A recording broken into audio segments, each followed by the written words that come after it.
John C. Maxwell's How Successful People Think operates on a deceptively simple premise. To achieve more, you must first improve your thinking. This is not a book about positive thinking in the cliched, motivational poster sense.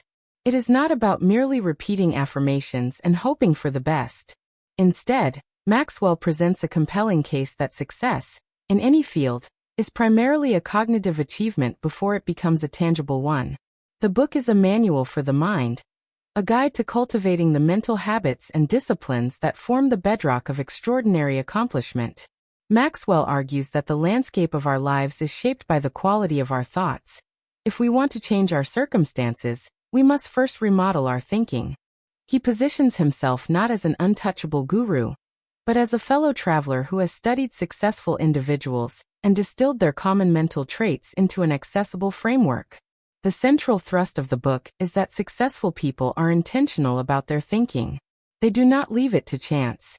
For most people, thinking is a reactive process, a jumble of responses to emails, daily chores, and immediate problems. It is often unfocused, shallow, and conducted amidst a cacophony of distractions. Maxwell proposes that we must treat thinking as a disciplined activity, as important as any meeting or physical workout. He suggests that we must schedule time for it, create environments conducive to it, and use specific tools to enhance it. This foundational idea is powerful because it democratizes success. It suggests that one does not need a genius-level IQ to be successful. Rather, one needs the discipline to harness and direct their cognitive abilities purposefully. A significant portion of the book is dedicated to exploring what Maxwell terms big-picture thinking. This is the ability to step away from the minutiae of daily tasks and see the entire forest, not just the individual trees. People who are mired in details often miss opportunities and make decisions that are good for the short term, but disastrous in the long run. Big-picture thinkers, on the other hand, possess a sense of context and perspective. They understand how their actions today will impact their goals for tomorrow, next month, or next year. They are the architects who design the blueprint, not just the laborers who lay the bricks. Maxwell provides practical advice for developing this skill, such as intentionally setting aside time for reflection, consuming information outside of your immediate field to gain new perspectives, and consistently asking yourself, what is the ultimate goal here? This kind of thinking prevents what he calls the activity trap, where being busy is mistaken for being productive, and movement is confused with progress. Closely linked to this is the concept of focused thinking. In an age of relentless notifications and multitasking, the ability to concentrate deeply on a single subject is becoming a rare and valuable commodity. Maxwell argues that scattered thinking produces scattered results. Focused thinking, however, allows you to peel back the layers of a problem, to understand it at a fundamental level, and to generate insights that are impossible to achieve with a divided mind. It is about sharpening your ideas much like you would sharpen a blade, through sustained, concentrated effort. He encourages readers to remove distractions, to cluster similar tasks together to maintain a consistent mental wavelength, and to dedicate blocks of time to working on their most important priorities without interruption. This practice not only improves the quality of the thinking, but also dramatically accelerates the process of achieving clarity and making decisions.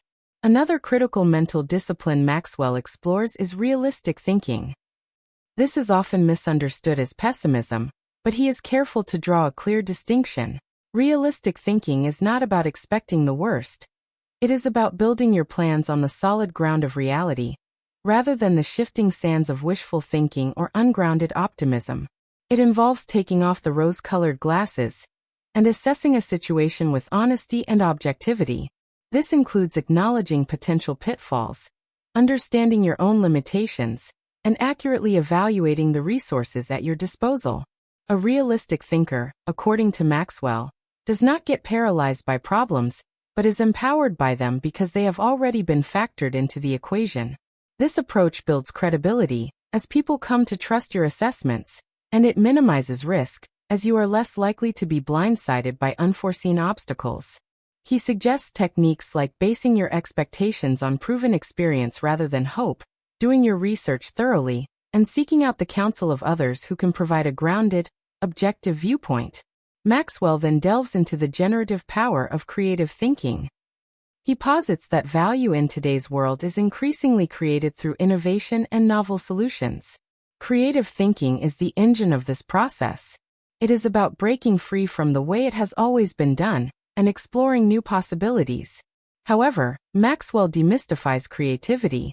He does not present it as a mystical talent bestowed upon a chosen few. Instead, he frames it as a skill that can be cultivated.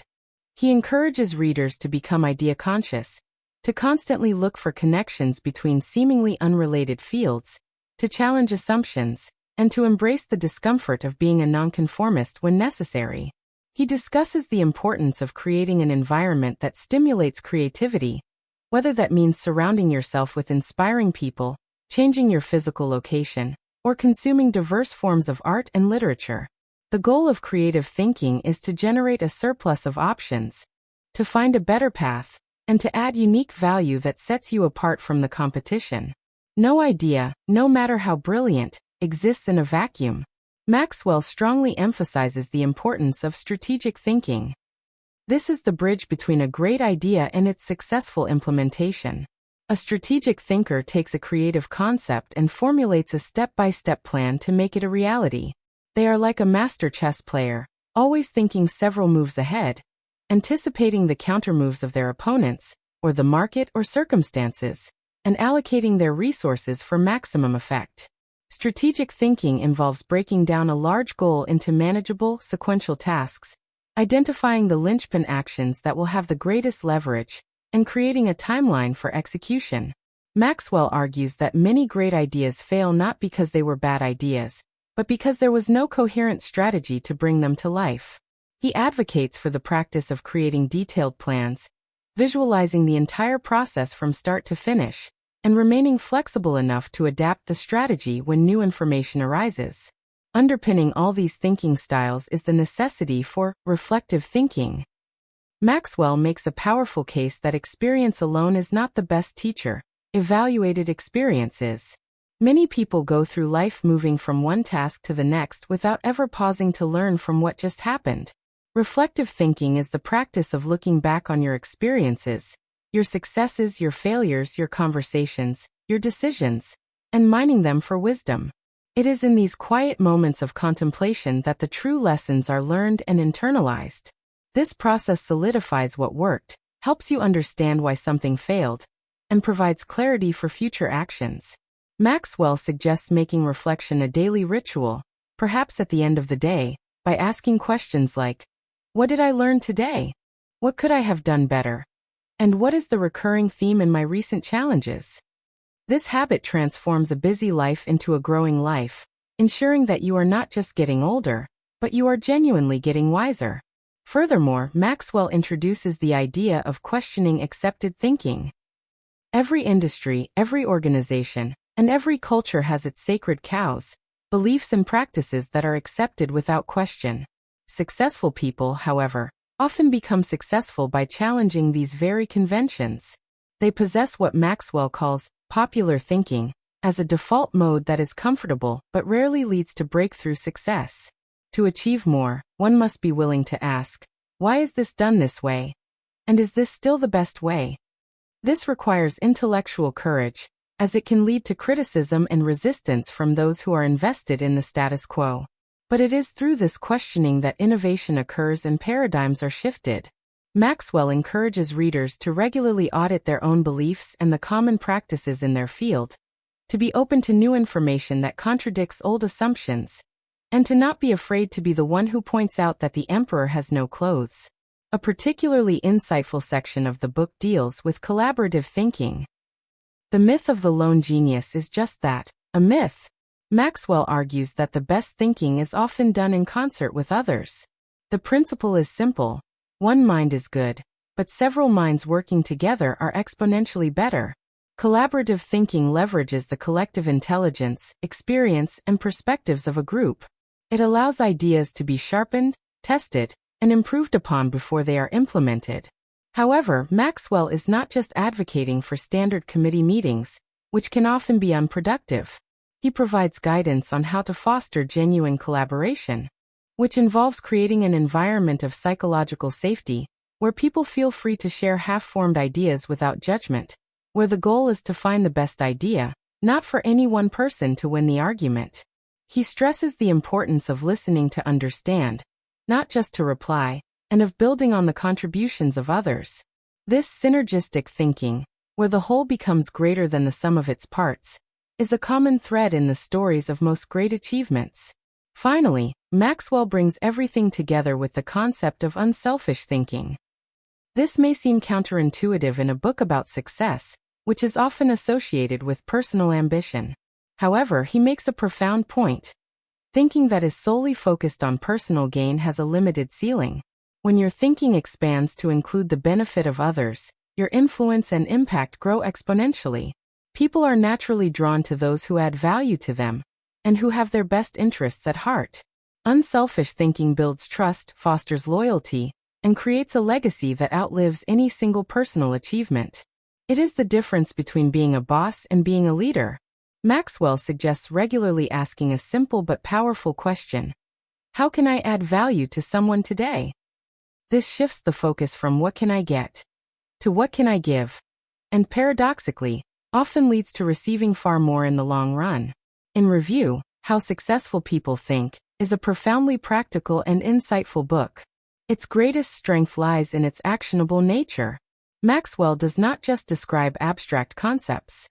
He fills the book with practical strategies, questions to ask yourself, and habits to cultivate. He makes the process of improving your thinking feel accessible and achievable, not esoteric. The language is straightforward and free of jargon, making it suitable for a young professional just starting out, a seasoned executive, or anyone in between who feels that their current results are a direct reflection of their current thought patterns. However, no book is without its potential limitations.